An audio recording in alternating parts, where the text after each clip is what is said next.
Namaste. So, as part of the writings of Aurobindo, we take up today Collected Works of Aurobindo, Volume 30, which is Letters on Yoga, Part 4.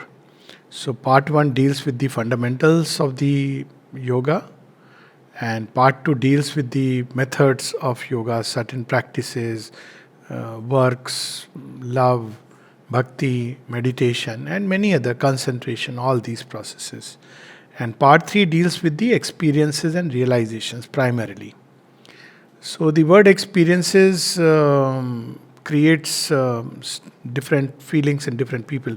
There are those who completely shun spiritual experiences, and there are others who crave for spiritual experiences, and they believe that if they don't have an experience, they're not progressing. Now, experiences are important; they are inevitable in the journey. But we need to understand what really is an experience, and also we must understand that experience is not the end of the yoga. Experiences enrich the consciousness; they do not transform it. This is important thing.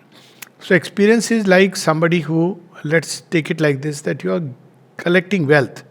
So, it enriches you. So, as you have put your money here, you have put your things there, and you start getting returns. So, it's a very mathematical way to put it. But still, you are gathering spiritual wealth. Now, this spiritual wealth is fine, but it must change you. You must understand that now all this wealth is there with you. And you have to be both careful and vigilant. At the same time, you have to understand that you are no more in that state of poverty in which one was existing some time back, and how to deal with this wealth, how it should change and impact you, because sometimes it can work the other way around. Say one has an experience and one may start feeling like when you have wealth that I am a very rich person, I am somebody special. I've seen people, they develop a lot of ego, spiritual ego, and due to that spiritual ego they can sink. People even develop ego about practicing, that I am sitting 2 hours for meditation. All these things have no value. Ultimately, true experiences should always make us humble, because we realize that it's not because of us, but because of the divine that we are receiving it. All experiences are acts of grace. Once we understand it, na yamatma na medha na bahuna shrutin yama veshe vranute tena labhyas tasyesha atma vivranute tanuswam. It's not because we have done so much that we are having the experience. The grace can pick and choose, and it has its own logic, which is far from human mind's reckoning. Why should Augustine be picked up? Why should Jagai and Madhai be picked up? Why should Saul of Tarsus be picked up? So this not according to that, well, somebody was doing so much meditation, so much of bhakti, and suddenly he had the experience. That may happen, but true experiences are always spontaneous. One thing that the mother says again and again, that they have a real value when they arise spontaneously. So seeking for experiences is not what yoga is meant for. We have to seek union with the divine, or we have to seek to become instrument of the divine, servants of the divine, slaves of the divine, whatever way we want to put it, depending on the aspiration. Experiences will come. But even if they don't come, the big problem is that those who seek experiences, they can get very easily disheartened. So we have letters of Aurobindo to Aurobindo, where people have written that, I have been practicing yoga for 5 years, I didn't have a single experience. And equally the other way around. When somebody has a very early experience, one may start feeling that, well, I am on top of the world. So it is the divine who decides when to give, when not to give, how much to give, what to give. So that's not what we should seek. Yoga is not meant for seeking experiences. Yoga is meant for ultimately union with the divine. But each one chooses his own particular approach, and based on the approach, one has whatever experiences are necessary based on the path one has chosen. Let's take an example. So we want to come to Pondicherry.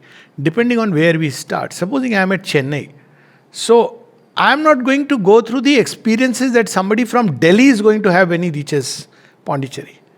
For some others, somebody living in Pondicherry and one day he awakens, oh, that's it, enters into the ashram. He has not had that whole series of experiences which are necessary. So it is said, for example, of course, Sri Krishna is the avatar, but with Sri Krishna, suddenly he hears one word, or rather a couple of words from Rishi Ghor, and the entire doors open. Achyutam, Akshitam, and that opens the door. But if you think that by repeating this mantra, I must get the same experience, like with Raja Janak, he had the experience in that much time as he was climbing on the horse through the saddle. Or Sri Aurobindo, there are people I know that they start. Why? Because Sri Aurobindo was not looking for nirvana. He was deeply moved by the state of the country and the world, and he wanted to see God so that he can help in its liberation. There was no selfish motive, not even the lure of otherworldly experiences or mukti. So he sat with Lele Maharaj, and what resulted was a profound experience. And that experience neither Sri Aurobindo had expected nor Lele Maharaj had expected. And he himself said that he doesn't know what has overtaken him. So now if we imagine that if I also sit for 3 days, closing myself in a room, maybe sit on a swing, going to Baroda, and I am going to have an experience, not 3 days, 30 days, 3 years, nothing is going to happen. It may happen, that's a different, but it doesn't act according to this logic. As Sri Aurobindo says in one of his letters, the divine gives the fruits of the sadhana based on the sincerity of aspiration. And that sincerity is known only to the divine. And of course, if we look deep within, we'll know why we have taken to yoga. That's why the mother repeatedly said, first thing we must be clear as to why I am taking the yoga. Then again, even from Delhi, you have to go to Pondicherry, you can take different routes. Some take a long route, some take a short route, some say let's fly straight away. Others say, no, I will want to drop at for a few days at Nagpur. Others want to see the bird sanctuary somewhere. So each soul has its own freedom of movement towards the divine. And based on that, it has experiences. Then the third part is that the experiences also depend upon what you are going to become in the large divine vision of things. Supposing someone has to become an instrument of the divine. So there will be experiences which are going to make one really strong. Look at Arjun. How he had to go through all kinds of things. The entire Yudhishthir and everybody, like Yudhishthir lost the game of dice. People often ask, why couldn't divine do some magic and he should have won the game.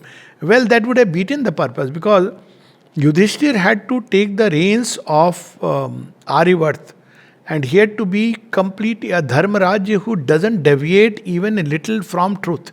So at that moment, when he was in the game of dice, he deviated from his own truth. And it was necessary that weakness was brought out. And because he has to become an instrument of a divine work for posterity, he had to go through so much consequences for that small little error, because he is meant to become an instrument of the divine. Same we see with Arjuna and many others. So then there are variety of experiences. Very often people again think that experiences are having visions. So Satprem in agenda, he asked the mother, I seldom have visions. So mother tells him, why do you want to come down to that point? Because the idea is not experiences for their own sake, but union with the divine, which means a change of consciousness. The goal of yoga is not to have experiences, but change of consciousness. When I say not to have experiences, it doesn't mean that we'll shun experiences. But the goal is not that, I had this experience, I had that experience. What is important is the change of consciousness. If the consciousness has changed, doesn't matter how it has come about. If the consciousness has not changed, then any amount of visions is not going to, be of much meaning as far as the yoga is concerned, except that it leaves a stamp. Every experience leaves a stamp. For instance, when you take a route from Delhi to Pondicherry and you have gone through a certain route, so you know better, this is better, and you know what are the places where you are going to probably get nice meal on the way. What are the places where you should be a little careful about? So these experiences make us richer as we move along the journey. Now these experiences itself can be a variety. For example, these experiences can come by the contact not directly of the divine but of the forces that emanate from the divine, and they can contact the senses. Usually it is the hearing and the sight. So that's why in the Vedic rishis they were called as, these two faculties. The seer who saw, darshan, and the other was that he heard, he inspired, he received the voice of the divine. So these are the two fundamental, because these two faculties are most prominent. So with sight, it can take several kinds. It can take initially a very vague intimation through some kind of form arising. Then as the faculty develops, one can actually see the light, one can feel the light. Then one sees the light descending. Then one becomes one with the light. Then you don't see the light because, you ask the bulb, are you seeing the light? He'll say, light, sir, you can see. But as far as I am concerned, I have become one with that light. Same with hearing. Hearing doesn't necessarily mean hearing a voice. Yes, hearing a voice is one, but still there is a distance. So you see, vision, there is a distance. See how Sri Aurobindo's own life, he sees Krishna in the jail, in the jailer, in the prison bar, in the judge. So seeing is still a contact from a distance. But as he grows down the line further and further, as the yoga develops, he at one point of time becomes one with Krishna. Because now he is and Krishna are one, and there is no difference anymore. So that's what is the goal of the yoga, Sayujya, becoming one with the divine, Salokya, to dwell in the same status as the divine, Samipya, to feel constant nearness of the divine, and Sadharma, to become of the same nature as the divine. So there would be many, many experiences. They may come, they may not come. Many times experiences come, but we don't take a note of them. This also, you may go through the train journey, but when a particular major station has come, you have not really, because you are so much in Ram Dhun or Dhun of the divine, or maybe even asleep, but you are still moving and you have not looked around. But somebody else says, "Arey, raste mein to Hyderabad aata hai. Have you not seen it?" No, I have not seen it. But nevertheless, you have reached that point where you have reached. So we must know that the goal is not about experiences. They may come. Sometimes we notice them. Sometimes we don't take note of them. They can be again of subjective and objective types. If we read through Sri Aurobindo, it seems subjective experiences are of much greater importance. By subjective experiences, we mean contact with higher and higher realms of consciousness. And these experiences will arise as normally as peace, wideness, light, strength. Within one feels the strength, outpourings of knowledge, love, beatitude, ananda. These are all subjective experiences. But they change the consciousness. That's the beauty. When peace gets established, for example. So we have experiences and we have realizations. Experiences are when we have the contact. It's fleeting. It comes and goes. And we have realizations where the thing that we are experiencing becomes real to us. So as long as divine is far, then we say, once when I went there at the ashram, I felt very nice. I felt as if mother is there. She is touching me, holding me. I don't know, that was long back. So this is an experience. When it becomes real, wherever we are, we feel that she is with us, in us. So it becomes a realization. And it's a big difference. Again, it's independent of where you are. I have seen people, I remember in the beginning, someone who has lived here for a long time, great person. But the person kept saying, when the mother was here, when the mother was here, till we had to interrupt her. Didi, please don't say like that. We never felt that the mother is not here. What do you mean she was here? No, you don't understand. I said, we understand. No, when she was here, she used to do this, that. And still she does it.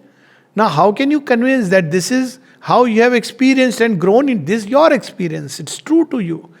She is no more like in a physical. So you see, physical body, physical things have their own limitation. For instance, it's much more common now for many people to have experiences of Sri Aurobindo and the mother, because they are no more limited in the body. That's why we see the yoga is spreading like this. And there are many people, even earlier, but she was partly limited. Mother herself speaks of it. Sri Aurobindo, because he is no more limited with the physical body. Simultaneously, they descend into the body for a certain purpose, a certain work. And then when they withdraw, the consciousness simultaneously can operate in so many ways. So this another aspect. And then experiences again do not indicate that somebody is closer to the divine and somebody is not. So why? Because there are some people who have an opening in a certain dimension. For instance, there are people who have the faculty of vision. Mother speaks of it. They are inbuilt like that. I mean, they have this capacity, so they have visions. So it doesn't mean somebody who has vision is closer to the divine, or there is a special grace of the divine. Ultimately, all these human calculations are to be set aside, and we have to only move in one direction to grow in oneness with the divine. And that is the only experience which is really worthwhile. And that experience must become real to us. When it becomes real, then it is realization. As long as it's an experience, I feel that the mother is inside me. Sometimes I feel a touch. Sometimes I feel a help. It is experience. Very good. But when it is as clear as daylight that her presence is within me, it's not that one is seeing a vision all the time that she is inside and seeing a vision. But it becomes as clear as that. So it's a way of, it's a kind of, you see, for example, when someone asked Aurobindo, so Sri Krishna came and how did he place the Gita in your hands? So you see, Aurobindo has spoken of that in Uttarpada speech, no? Sri Krishna came and he placed the Gita in my hands.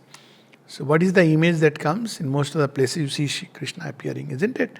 And then actually literally he is, and the Aurobindo says that the strength of the Gita entered into me. So when Aurobindo was asked this question, he said, oh, you mean you feel literally he came and placed the Gita? It doesn't mean that. I mean, the whole wisdom of the Gita was transmitted to Arjuna, possibly directly. So it simply means to the recipient consciousness, the experience is that Sri Krishna has come and given me the Gita. But it doesn't necessarily mean that one has to actually see Sri Krishna physically giving the Gita, maybe, who's Gita Press Gorakhpur from the Mahabharata, and, it's not necessary. That whole power, strength, the light of the Gita enters into one. And then one begins to change. So this is the background, and we'll see as it goes. So, first he says, experience is a word that covers almost all the happenings in yoga. All the happenings. You come to the samadhi and you feel very nice inside. Actually, it's an experience. You're feeling a lot of cloud, sadness, whatever reason. You go and bow down, or you call the mother and you feel uplifted. You read a line from Savitri and you suddenly feel it vanished, whatever cloud was there. All these are experiences. So experiences cover a very, very wide range of things. Why? Because experience literally means we come in contact with the divine in one way or the other. And it translates in our consciousness in one way or another. Only when something gets settled, then it is no longer an experience but part of the siddhi. Say peace, for example. Example, peace, when it comes and goes, is an experience. When it is settled and goes no more, it is a siddhi. Realization is different. It is when something for which you are aspiring becomes real to you. Example, you have the idea of the divine in all, but it is only an idea, a belief. When you feel or see the divine in all, mark the words feel or see. Even this sense may come that yes, divine is in all. It becomes a realization. And it can take different forms and use depending on the person's consciousness. This feeling of the divine presence, and that's a whole variety, so we'll not get into that, but plenty of them. Then what about feeling love for the divine? Normally we'll say, इसमें क्या experience है? Experience है. It's not like anybody can feel, or we can force ourselves that I want to feel love for the divine. Even to feel like that, even for a human being, is difficult, let alone the divine. So he says that your supposition, he is writing to someone, that one cannot love the divine until one experiences him conflicts with the experience of many sadhaks. So again, people say, no, it's okay because you feel the divine, therefore you are loving. But it's not true. Love for the divine, that's the marvel. People used to ask me sometime, Acha, what kind of miracles happen here? I said, one I can tell you right away. And that miracle is that myself and many are like me who have never seen the mother with these physical eyes. And yet, strange part is they've fallen in love with her beyond measure. Love where all other loves are there with a small L, but the capital love is only for her. How this has happened? Somebody who has never seen you, whom you have never seen. That's why the other day someone was asking me right here. People have this idea that because I have grown up here, so that I am someone special. So someone said, have you seen the mother? I said, but mother has seen me. I said, have you seen the mother? Tomorrow for you also it will be the same thing in next life. Somebody will ask you, have you seen the mother? So, but she has seen. And how this works, so he says that, my point is that there have been hundreds of bhaktas who have the love and seeking without any concrete experience, with only a mental conscious conception or emotional belief in the divine to support them. The whole point is that it is untrue to say that one must have a decisive or concrete experience before one can have love for the divine.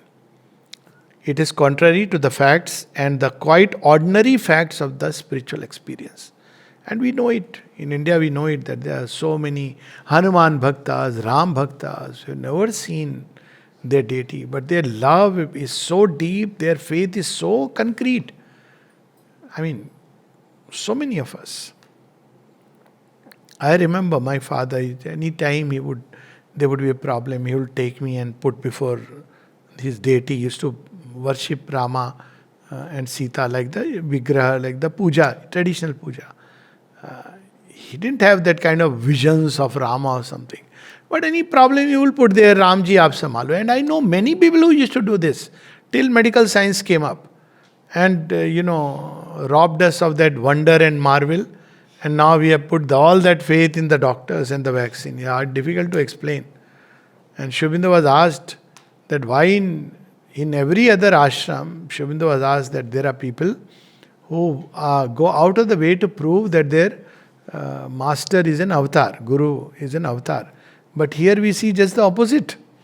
And Aurobindo said, yes, because it's a modern ashram. We have lost that spontaneous trust in the divine. So, then visions, there can be true visions, there can be even visions that are wrong translated. We may misunderstand them. So plenty of things are there. We can't call them false visions, but they are visions which can be from worlds which are not really the true worlds. So there is the story I know firsthand of a person who wanted to give talks on the life divine. He was I think in somewhere in UP. And he asked the mother, he said, I want to give talks on the life divine. So he sent that time telegram to the mother, and mother didn't reply. So after a few days, he sent another telegram. I have seen vision of Krishna, and he has told me that yes, you go ahead and give the talks. So mother sent a telegram, tell him it is not Krishna, but a hostile force which has assumed this form.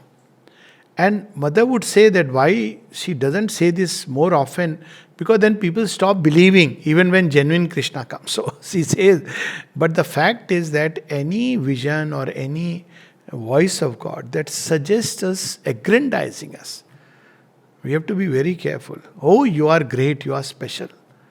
You are the one, you are avatar, you are instrument. No, divine doesn't do like that. Even to Arjun he doesn't say.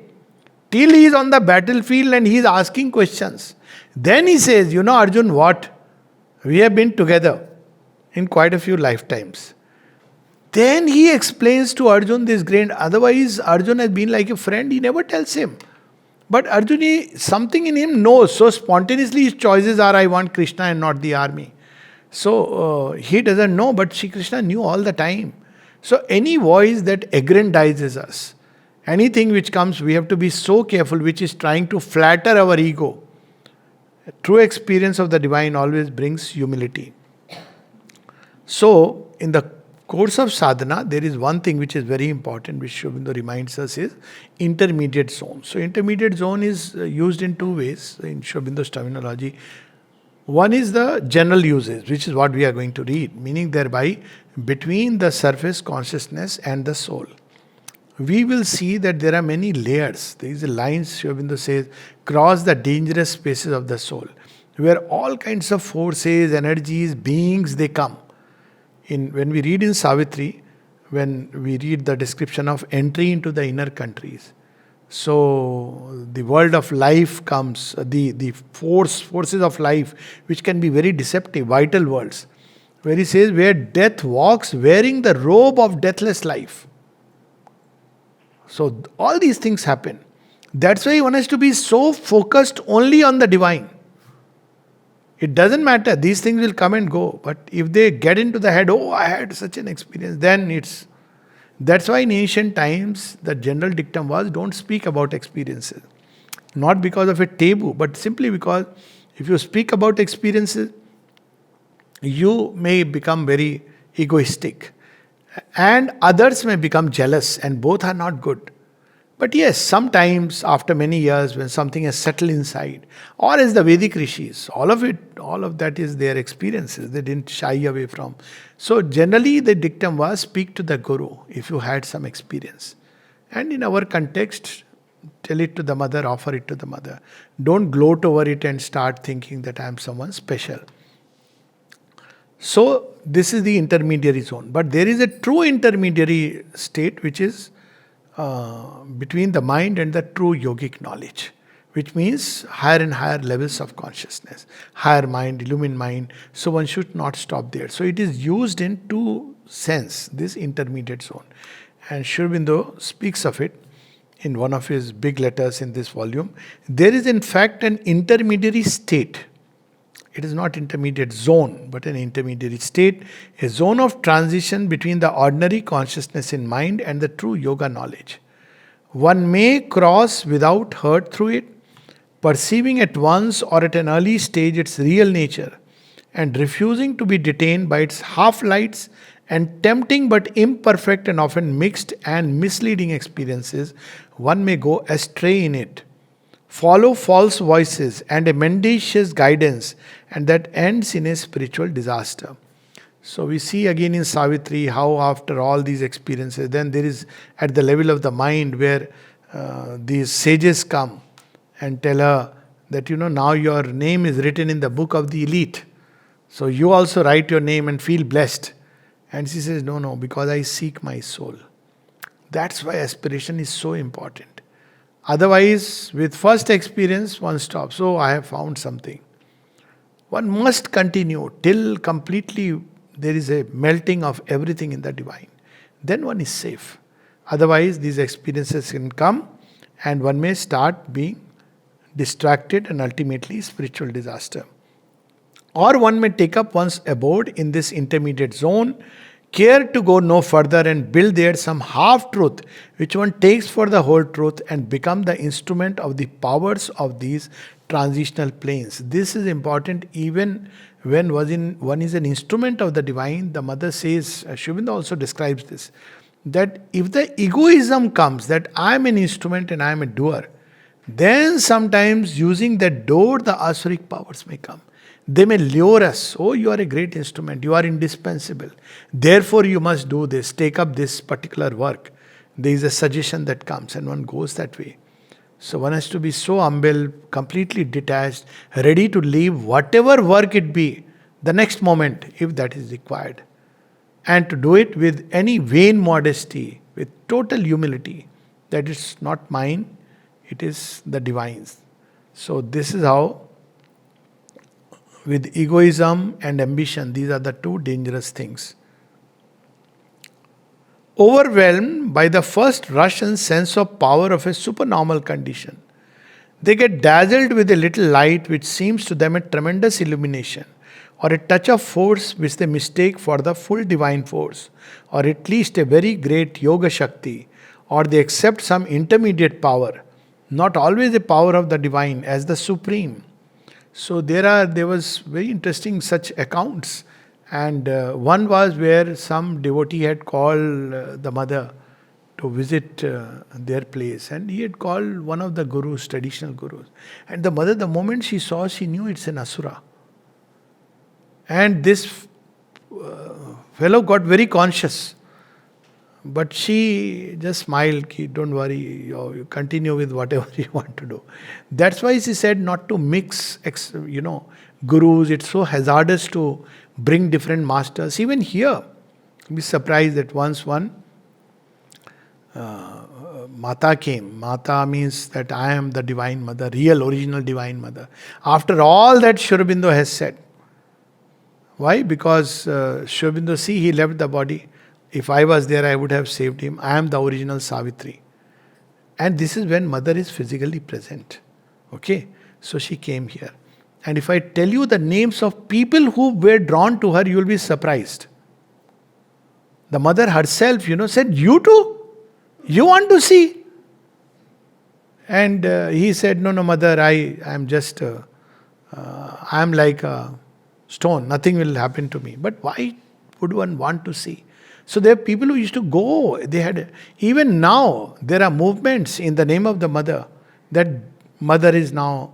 So all this is not necessary. In Sri Aurobindo's yoga, the mother and Sri Aurobindo are the only master. All of us are brothers and sisters and collaborators going, somebody's hand is here, somebody's here. That's all. We should help each other, support each other and progress. But it is she. So that's why Sri Aurobindo has cautioned us. People don't understand these things, especially a liberal mind. What does it matter? Everybody is same, everybody is divine, everybody is God, everybody is Guru. And this kind of khichdi in the consciousness, it's true. And yet, like we read last time, that it does not do good if a sadhak does a little here and does a little there, because it may completely take you away from the path. Well, this is only one of the things. Sri Aurobindo says there are worse dangers in this intermediate zone of experience. For the planes in which the sadhak has now opened his consciousness, not as before, getting glimpses and some influences, but directly receiving their full impact, sent a host of ideas, impulses, suggestions, formations of all kinds, often the most opposite to each other, inconsistent or incompatible. One suggestion will come, "You are someone very great." Another will come, "You are a useless fellow." So they will start playing. And if we accept these suggestions, that's why people have to keep a balance. That's why reason has served that purpose. Repeatedly, Sri Aurobindo and the mother say. Otherwise, you may act irrationally. This is my vibe. I got this vibration. I felt like this and I did it. Mother told me. I feel it inside like a voice of truth. This one should be so careful. It is so dangerous. Keep at least a balance. So you are not likely to be misled, which is far worse. You are going slowly but steadily. But to be misled into one of these territories, it can be so dangerous. So, and Sri Aurobindo says, or there is the opposite danger that he may become the instrument of some apparently brilliant but ignorant formation. For these intermediate planes are full of little gods or strong daityas or smaller beings who want to create, to materialize something, or to enforce a mental and vital formation in the earth life, and are eager to use or influence or even possess the thought and will of the sadhak and make him their instrument for the purpose. So it is so important. There are people who, in the name of Sri Aurobindo and the mother, they do things, even teach certain techniques of, this or that. And but that's not what Sri Aurobindo and the mother have said. And they almost become miniature guru. They take money for, what they are doing. This is not how Sri Aurobindo and the mother would ever want. That, okay, you start charging for money for something, and then it's their own ideas and formations, or rather ideas and formation they receive. Sometimes they are from higher worlds, but even the higher world. So ultimately, anything that ever is done in this way, the criteria should be it should bring you closer in contact with the mother. Anything else is not worth it. If that is happening, yes, it is good. So, all this Aurobindo cautions us, for nothing is easier than for powers of these zones or hostile powers to imitate the guiding voice or image and deceive and mislead the sadhak, or for himself to attribute the creations and formations of his own mind, vital or ego, to the divine. I have seen plenty, I have seen people who would come and say, I think this book must go. Why? Because the mother, she is telling me. That mother doesn't say like that. If things have to happen, they will happen. I remember one story of Rishabh Chandji. Rishabh Chandji was asked to write Sri Aurobindo's biography by the mother. Okay, direct. So he wrote the biography. So after writing the biography, he said, Mother, I have finished the biography. Okay, give it to the press. So he gave it to the press. And they are great people. It kept lying there for a long time. Rishabh Chand ji didn't bother, didn't go and even check once. अरे क्या हुआ? माँ ने बोला था, वो तो actually बोला था. So he was asked once. He said, I don't know. I have given it to the press. Mother asked me to give it to the press. I give it to the press. I am referring to the biography, Sri Aurobindo, his life unique. And thank you. We know what a wonderful book it is. But look at him, that 3 years he did a dedicated research. It's still to me, it's one of the best books which combines the head and the heart beautifully. Before Sri Aurobindo's coming to Pondicherry, he speaks about later period also, but that is more compressed. Or The Adventure of Consciousness, which came directly. Sri Aurobindo was inspiring, but again see what happened. This biography, The Adventure of Consciousness, was directly inspired by Sri Aurobindo.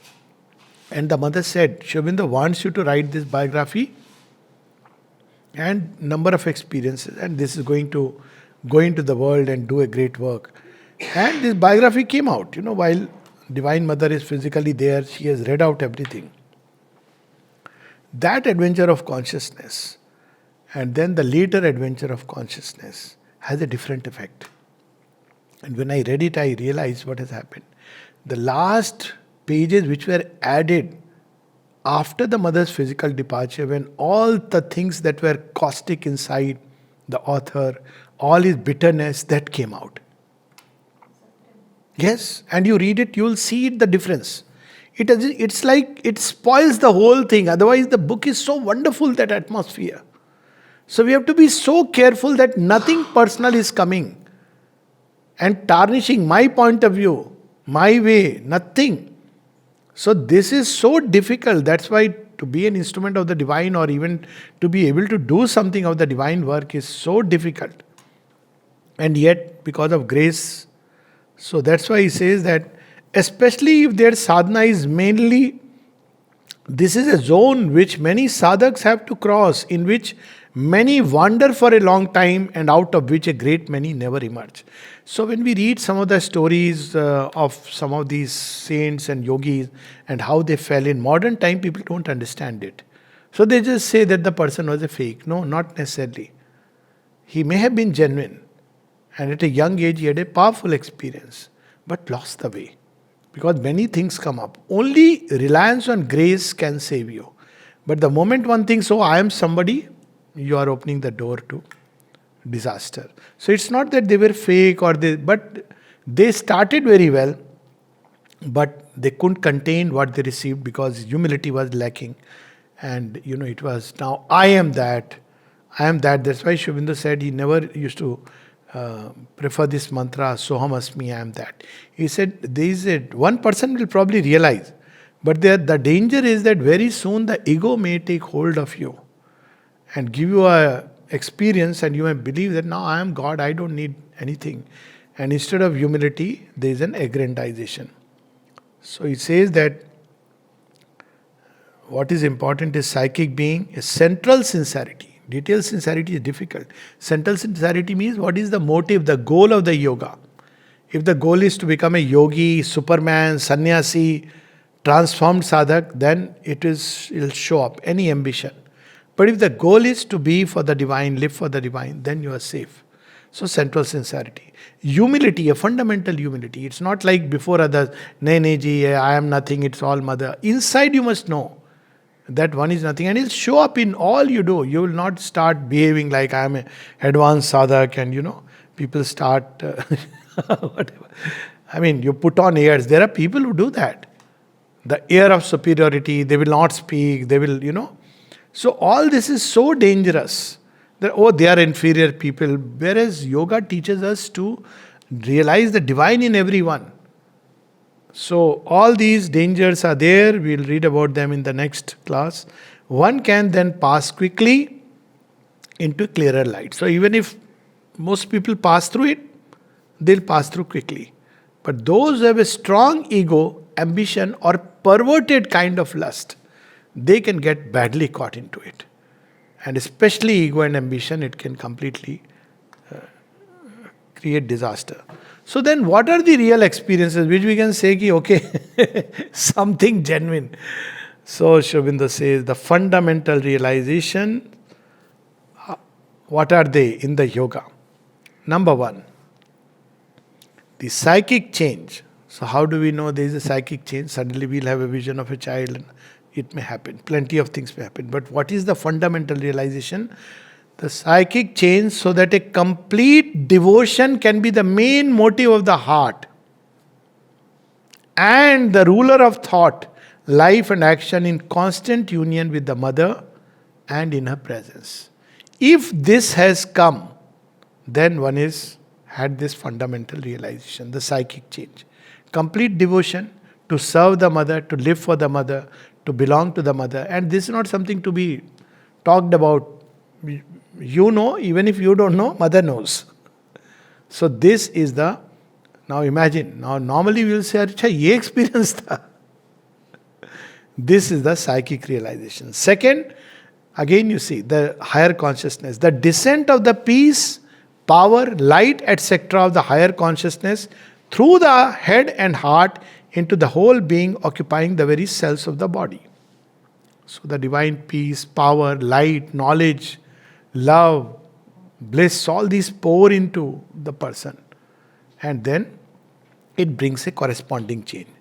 And third is the perception of the one and divine infinitely everywhere, the mother everywhere, and living in that infinite consciousness.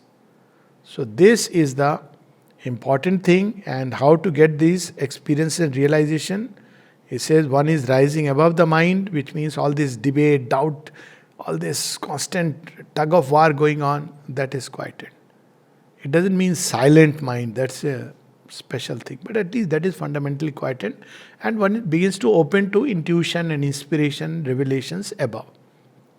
Operating system changes. The window undergoes an upgradation. Then opening out of the cosmic consciousness. So one is no more limited to just the limited sensory experience, but the consciousness freed from the body's clutch begins to widen, and you begin to sense things, perceive things, a kind of extended sympathy, if you like to say. What is happening in others begins to become translated into you, and vice versa. So this is cosmic consciousness. Then third, the psychic opening. And fourth is descent of the higher consciousness with its peace, light, force, knowledge, ananda, etc. into the planes of being. Then of course, as we see that the three transformations are psychic, spiritual and supramental. So what is the psychic transformation? Psychicization means the change of the lower nature, bringing right vision into the mind, right kind of understanding. Not wrong. You see, Buddha speaks about it. He doesn't speak of psychic change, but he says right perception, right understanding, right discernment. How does this come? This comes by psychic change. Right impulse and feeling into the vital, right movement and habit into the physical, all turned towards the divine, all based on love adoration, bhakti. This is the psychic change. Love, adoration, bhakti, and therefore automatically there is the right feeling, right perception, right understanding, right vision, right discernment, therefore right action, which is a consequence. Finally, the vision and sense of the mother everywhere in all, as well as in the heart, her force working in the being, etc. Faith, consecration, surrender. These are the real gems experience. They are the jewels, not what we ordinarily, this is the real nidhi of the yogin. The spiritual change, this is the second one, is the established descent of the peace, light, knowledge. And then he says the spiritual is the change that descends from above, the psychic is the change that comes from within by the psychic dominating mind, vital and physical. The psychic is the first of two transformations necessary. If you have the psychic transformation, it facilitates immensely the others. The first, most fundamental change is the psychic. And Sri Aurobindo, there are letters like that. One of them he says, it is the only thing which, if it comes out, there are no more any dangers in the yoga. It will carry you through. It's like Prahlad. Dangers will come, but Prahlad is in that consciousness of the Hari. Have you ever seen Prahlad saying, oh, this is a devil, this is a hostile force which has come near me. Oh, I am going to die. He doesn't do that. Even you see Meera, Prahlad one may say is a mythology. Look at Meera, look at Sri Aurobindo. So many things happen. But it's all the time that this is Vasudevam Sarvamiti. So it should lead us towards that. If we start seeing hostile forces everywhere, there is a problem. Probably it is inside me and showing itself everywhere. We have to see the divine in all. This doesn't mean that we don't have discernment. Sri Aurobindo says that it means we should have the discernment, understand what is coming from where. And yet behind all appearances, yet the fundamental thing should be there is a divine working that is going on, and the divine uses everything as an instrument for his own mysterious purposes. So this is the fundamental change. And there is a very powerful letter where he says, one may have siddhis in the physical. There are people who conquer. One may even conquer thirst and hunger and food and sleep. There are people who sleep very little, who eat very little. And people normally think, hey, he must be a great yogi. Because he hardly eats, he sleeps very little. So he says one may conquer these things. Even with the power of the mind, one can conquer these things. One can have amazing siddhis in the vital. We hear about Ashta Siddhis. One may even have surprising illuminations in the mind.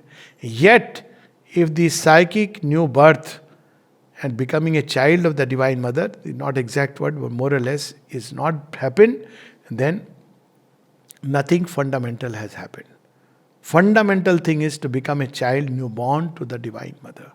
Because without that, all these experiences may easily, oh, I have such powers.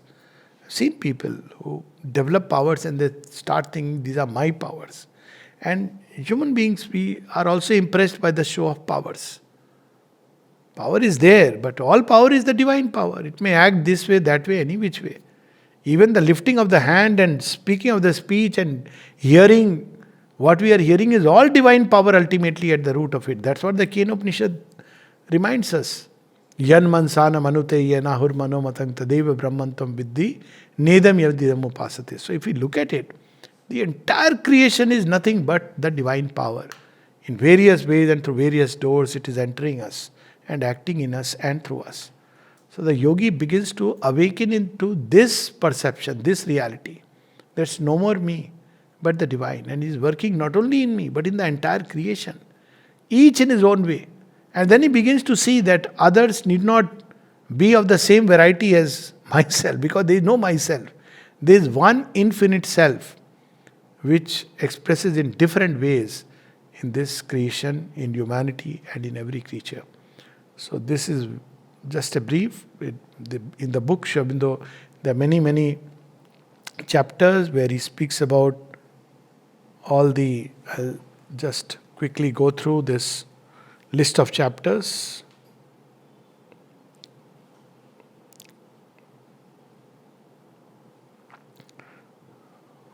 Just to get a feel of it. Okay. So, I think we read many of these. So, most important, one of the chapter is the danger of the ego and the need of purification. I think the focus should not be on experiences, but on purification. Then one is safe to eliminate the ego.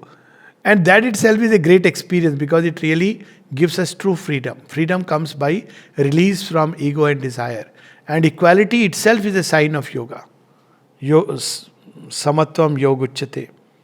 Then he speaks about, and there are imitating experiences. For instance, emptiness.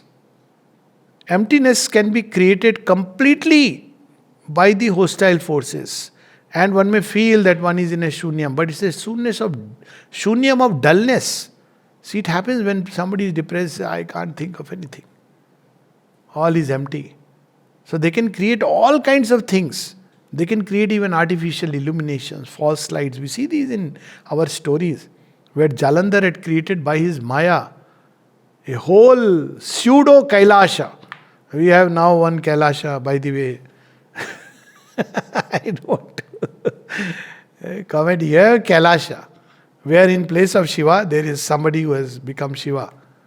Now, we should be very careful, and people are easily carried away by these things. I am sure this person was probably had some great experience in the beginning, but completely, you lose track. But it doesn't mean that it's gone forever. I am sure the divine grace is infinite and picks up everyone. Then he speaks about the value of visions, even not only visions and hearing. These experiences come as smell. We don't even notice it. The fragrance of Sri Aurobindo. I know somebody who would feel Sri Aurobindo's either the lotus fragrance, which is a sign that Sri Aurobindo is around. Sometimes if you smell jasmine in front of someone, it means a great purity is already inside. So all these kinds of rose, the spirit of devotion. So there are different kinds of fragrances, provided one doesn't use perfumes. And that's why don't use perfumes. Don't mask what is inside. And you will see it's a whole science of smell. Not only animals, human beings, they have their smell, and from the smell you can make out. And it's not about bathing or not bathing, as to what really is their state of consciousness. So you have smells, sights, smells, tastes, and then light and colors. Each light has its own significance, color has its own significance. Symbols, for instance, one sees the sun, one sees the moon, different colors of moon, different colors of sun, different colors of skies, animals, birds. Birds ordinarily, normally the powers of the soul, flowers, energies of the soul, flame, generally indicative of the soul, the duck or the swan, the soul itself, a little child, the soul, or sometimes new birth. So that's why we see the rishis were given a strange command sometimes, have so many children. Savitri herself says that so many children she wants. And Yama says, yes. Now who are these children? These offsprings are the radiant energies which are held back by the power of death. It doesn't allow it. And when you conquer over this darkness, these are released into the system. So these are the 100 offsprings of life. We read all this in the Vedic lore, that so many children. So water and water bodies, night and dawn. So of course water bodies, again river, movement of life. Then hills, ascension of consciousness, generally physical consciousness. Snow, purity, through which the body, physical purity usually. Gods, goddesses and 7 divine beings. All these people have asked. If I see Kartikeya, what does it mean? If I see bull, what does it mean? If I see Garuda, people had all these visions and experiences. And they've asked. And it's best to read, one-liner. If I see Agni, what does it mean? Why am I seeing it? So, it's going through the animal world, different animals. We read about, sometimes these energies take a form. Cobra, for example. Is it necessarily hostile? No.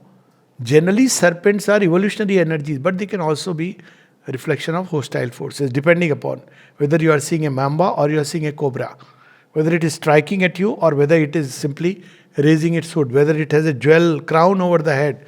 All this, Ikshadhari. Ikshadhari snake is not as they show in the movie. Actually, I had actually seen once, not in physical world, but in a whole dream experience. I knew this is Ikshadari. So what it had done, it was like it took the form of a human being, then of a mongoose, and then became a snake and slithered away, cobra. So, Acha, in the dream itself, I am saying, oh, this is what is called Ikshadari. And then I understood, strange, it is taking the form of mongoose. And at the same time, it can become a snake. So there are beings of the mid worlds. What I understood was, it can work both ways. It can take this form, or it can take that form. Like you see, Ghatotka, he is a Asura, or Rakshasa. But he becomes benevolent. He is a Rakshasa. At night his Maya is Prabal. But Sri Krishna uses him for the war. So they are like, they can turn either ways. One has to be very careful of such beings when they take a physical manifestation. Because you may think they are owing allegiance to you. But it's not true. They may suddenly change from a mongoose to a snake. And you wonder, Are, is par to bahut bharosa kiya tha, I trusted him. Actually, during that phase I had seen, suddenly, mongoose then, from human being who is bowing down, becoming a mongoose and then becoming a snake and going away. So, these are all things which in dreams they come in different ways. The plant world, constructions, objects, numbers, letters. So every kind of experience is there. Then how to differentiate the true experience from, these imitative experiences, experiences of the cosmic consciousness, samadhi, and of inner inner voices and indications. People often ask, sometimes they write, आप माता जी से बोल के tell me her reply. See, it doesn't operate like that. Okay, you're having, some people say, I had a nice conversation with the mother. When someone reported this, there was a book once, Conversations with God. I think it came in 2-3 volumes, became a super hit. Naturally, somebody is telling you. So, even there are people who have written Shikwa or Jawab-e-Shikwa, mystics. When mother was asked, Mother, we had a great conversation in the dream. And mother says the divine does not hold conversations. He's not chatting with you. Okay, tell me what's happening in the world. That's not how the divine operates. So once you grow in closeness to the divine, you understand that it is not like that. And yet when you have communicated, the divine has heard. This is a story of Bulada. He had constant access to the mother anytime. And he used to look after the electricity department, came from a very rich family. Maybe with this we can stop here. So he came from a very rich family and he had left everything and he started staying in a small room inside the ashram. And sometimes in summer he would sleep outside on little bench, lived like that. And he was, if any time there is an electrical problem or any problem, let's say if there is a what is called plumbing work, then he would be there always whenever mother would call. So once at midnight, somebody knocked at his window from the outside. Bulada, so and so has passed away. Please tell the mother, because he has an access. So he said, okay. So the person went away. Next day morning, he saw Bulada. So you told mother, yes, I went to the samadhi and told. Aurobindo had left his body. I went to the samadhi and told the mother. What, Bulada, you didn't tell the mother? He said, I told the mother. But that person didn't understand. So as he went up to see the mother next day, mother says, yes, Bula has told me. He has told me, I am aware of it. So he communicated the samadhi and the mother received. So this idea that God is behaving like us, having a great chat, acha, okay, this is how it is, all right. So you say these exact words. It may come, it may not come. But it's not like this is the normal mode of working of the divine. It may come as an inner certitude. It may come as an intuitive sense, which you know by practice and by growing into the yogic consciousness that this is a true certitude, true intuition. This is only a suggestion or something mixed up in the mind. So it's a wonderful journey, and as we grow, as I said, it enriches the consciousness. You begin to learn the different ropes. You learn the ropes, as they say, of the yoga. But most important is experience and realizations are okay, but the real thing is to make the divine real to us, not only in ourselves but in this whole creation. and not only real as a passive witness, but also in his dynamic movement, so that every movement, every breath is inspired more and more by her, moved by her within us and in this whole world. Namaste.